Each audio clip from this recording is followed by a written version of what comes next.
Welcome to the last lecture of BA. मैं डिम्पल कच्ची और आज हम लोग बात करने वाले हैं chapter number 3 that is business services 2 का लास्ट लेक्चर लेक्चर 4। यहाँ पे हम लोग देखने वाले हैं type of transactions, E banking, stage of E banking, core and mobile banking. ये सारे के सारे पॉइंट्स आप लोगों ने कर ही लिए हैं अपनी डे टू डे लाइफ में। पर जैसे यहाँ पे आप देखोगे आपको पता चलेगा कि कौन कौन से स्टेप्स है, कौन कौन से स्टेजेस है। ये सारे के सारे पॉइंट्स आप लोगों को बहुत ही जल्दी इजी वे में यहाँ पे आप लोगों को मेमोराइज हो जाएंगे। और लेक्चर स्टार्ट होने से पहले अगर आप लोगों ने चैनल को लाइक नहीं किया तो लाइक कीजिए, शेयर कीजिए, सब्सक्राइब कीजिए और कमेंट में डन लिखना मत भूलना।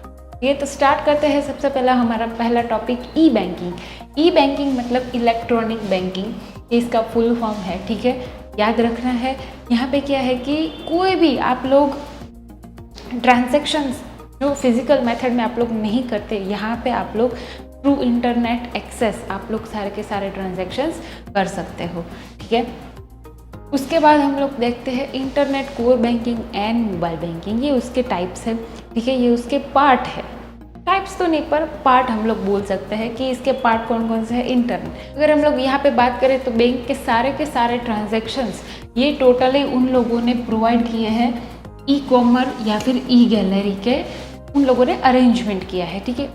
With the help of e commerce and E gallery हम लोग सारे के सारे ट्रांजेक्शन्स एक ही क्लिक में कर सकते हैं, ठीक है। यहाँ पे क्या है कि बैंक उन लोगों को एक यूनिक कोड, ठीक है, मतलब पासवर्ड कस्टमर को प्रोवाइड करता है ताकि वो उन लोगों को श्योरिटी रहे उसके ट्रांजैक्शंस कोई भी ऐसे इजी वे में वो लोग एक्सेस नहीं कर सकते, ठीक है। आजकल बैंक के फ्रॉड बहुत ज़्यादा हो चुके हैं, इसलिए यहाँ पे 2 फैक्टर ऑथेंटिकेशन जो बहुत सारे ऐसे फैसिलिटीज़ हम लोगों को प्रोवाइड करते हैं, तो ये हमारी सेफ्टी के लिए ही बहुत अच्छा है। बेसिकली यहाँ पे 2 तरीके से होते हैं, एक फिनेंशियल ट्रांजैक्शन होता है, एक नॉन फिनेंशियल ट्रांजैक्शन होता है।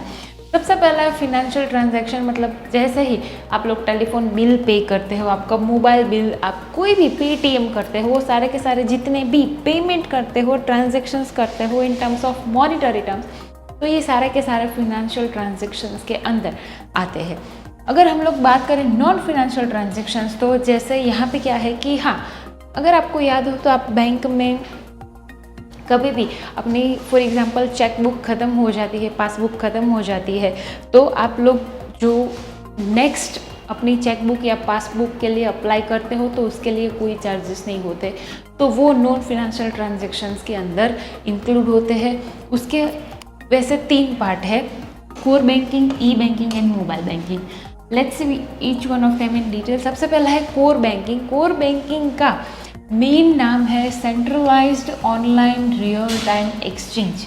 ये बहुत ही इम्पॉर्टेंट है। अगेन आप लोगों को 1 मार्क के लिए 1 मार्कर में आप लोगों को एग्जाम में पूछ सकते हैं, ठीक है। यहाँ पे क्या है कि दुनिया के कोई भी कोने में कोई भी ब्रांच हो, अगर वो सेम बैंक है तो वो पूरे के पूरी दुनिया से कनेक्टेड होती है। फॉर एग्जाम्पल मेरा अकाउंट ICICI बैंक में है, ठीक है।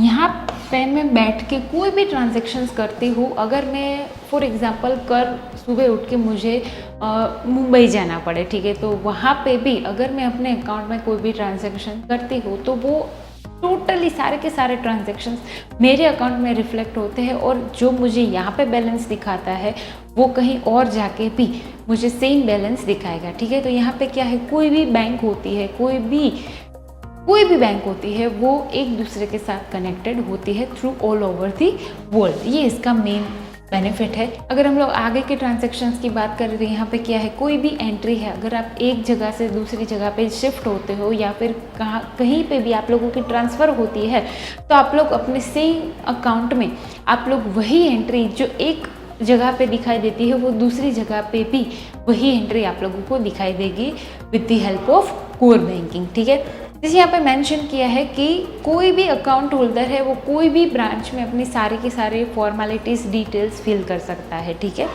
नेक्स्ट पॉइंट की अगर हम लोग बात करें तो यहाँ पे है ई बैंकिंग।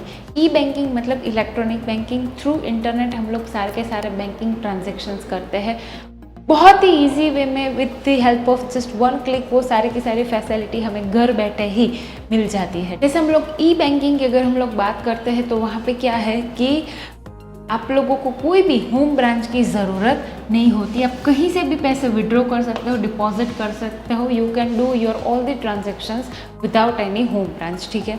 और अगर हम लोग बात करें कि अगर आप लोग पैसे विड्रॉ करना चाहते हो या डिपॉजिट, वो थ्रू ATM आप लोग सारे के सारे ट्रांजेक्शन्स वहाँ पे ख़त्म कर सकते हो, ठीक है। जैसे हम लोग आगे बात करें कि आगे आता है मोबाइल बैंकिंग। भाई आजकल हमें मूवीज़ की टिकट बुक करनी है या फिर कहीं पे घूमने जाना है, we just type to make my trip and वो सारी की सारी डिटेल्स हमें मोबाइल पे ही मिल जाती है। हम लोग कोई भी ट्रांजैक्शन हो आज हम लोग मोबाइल से पे करना बहुत ज़्यादा प्रेफर करते हैं। क्यों? क्योंकि कई बार ऐसा होता है कि पेटीएम हो या फिर कोई भी ऐसी एप्लीकेशन हो जो हमें बहुत सारी फैसिलिटीज़ देता है और साथ साथ में हमें कैशबैक की भी ऑफ़र मिलती है। कई बार ऐसा होता है कि हमें गूगल पे अगर है तो वहाँ पे हमें रिवॉर्ड्स भी मिलता है, इसलिए हम लोग ऑनलाइन ट्रांजैक्शंस ज़्यादा प्रेफर करते हैं इंस्टेड ऑफ फिजिकल ट्रांजैक्शंस, ठीक है। तो मोबाइल बैंकिंग से हम लोग बहुत सारे अपने जो भी पेंडिंग काम है या फिर पेंडिंग कोई भी बैंक के ऐसे वर्क है जो हम लोग घर बैठे अपने ही टाइम से हम लोग फ्लेक्सिबिलिटी में वो कंप्लीट कर सकते हैं। तो इंटरनेट की वजह से मतलब बहुत सारी ऐसी फैसिलिटीज़ आ गई है जो हमें घर बैठे सब कुछ हो सकता है। उसी तरह से जैसे आप लोग हमारे लेक्चर्स देखते हो तो वो सारे के सारे लेक्चर्स UKIC ऑनलाइन पे जैसे ही आप लॉगिन करते हो तो वहाँ पे सारे लेक्चर्स अवेलेबल है, वो भी टोटली फ्री। आप लोगों को बस UKIC ऑनलाइन पे अपना रजिस्ट्रेशन करवाना है और ये कॉर्टिलियो बैच है, वहाँ पे आप लोगों को सारे लेक्चर्स टोटली फ्री मिल जाएंगे, है ना।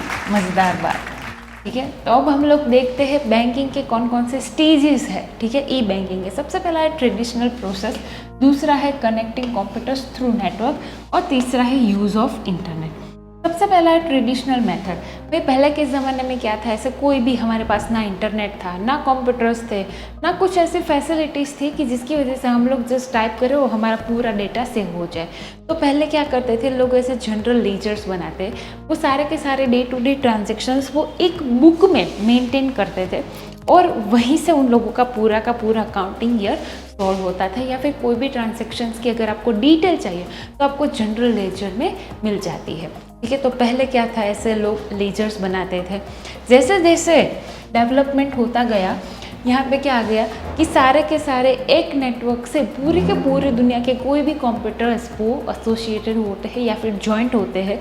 जैसे अगर हम लोग बैंक की बात करें, फॉर एग्ज़ाम्पल मुंबई में जो ICICI की ब्रांच है, अगर हम लोग दिल्ली या फिर कोलकाता भी अगर हम लोग जाते हैं तो वहाँ पे भी ICICI की भी जितनी भी ब्रांचेस है वहाँ पे हम लोग अपना अकाउंट एक्सेस कर सकते हैं। तो वो किसकी वजह से, ई बैंकिंग की वजह से, ठीक है। तो ये सारे कंप्यूटर नेटवर्क्स है वो एक दूसरे के साथ जुड़े हुए होते हैं, इसलिए जो एंट्री यहाँ पे होती है वो सारे अकाउंट में रिफ्लेक्ट होती है, ठीक है।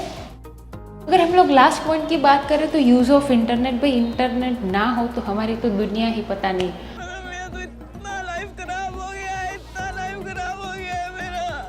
तो ऐसा क्या है कि इंटरनेट की वजह से आज कोई भी दुनिया का इंसान देख लो, कोई भी दुनिया में अगर आप जाना चाहते हो, अगर फॉर एग्जांपल अगर आपको कहीं पे घूमना हो या फिर आप जाना पसंद करते हो तो क्या है कि आप लोग इंटरनेट की वजह से वो सारी एक्सेस आप लोग एक ही मुट्ठी में कर सकते हो। तो इंटरनेट की वजह से ये सारी फैसिलिटीज़ हमारे लिए अवेलेबल है, ठीक है। यहाँ तक अगर आप लोगों ने लेक्चर देख लिया है तो प्लीज़ लाइक तो बनता है, सब्सक्राइब तो और भी बनता है और कमेंट तो सबसे ज़्यादा बनता है।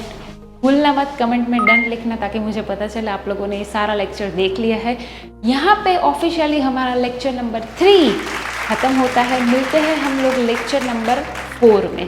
टिल देन बाय बाय, ठीक है। अब यहाँ पे मैं अहमदाबाद, क्या बोल रहे हो? बच्चे YouTube के वीडियो देखने से अच्छा Instagram पे जाते हैं फ्रेश होने के लिए, और तब भी मुझे फॉलो नहीं करते। ये सच है। जल्दी से जाओ Instagram पे, फ्रेश ही होना हो तो कंटेंट को, एजुकेशन और एंटरटेनमेंट दोनों को साथ में देखो और फॉलो करो मुझे Instagram के ऊपर।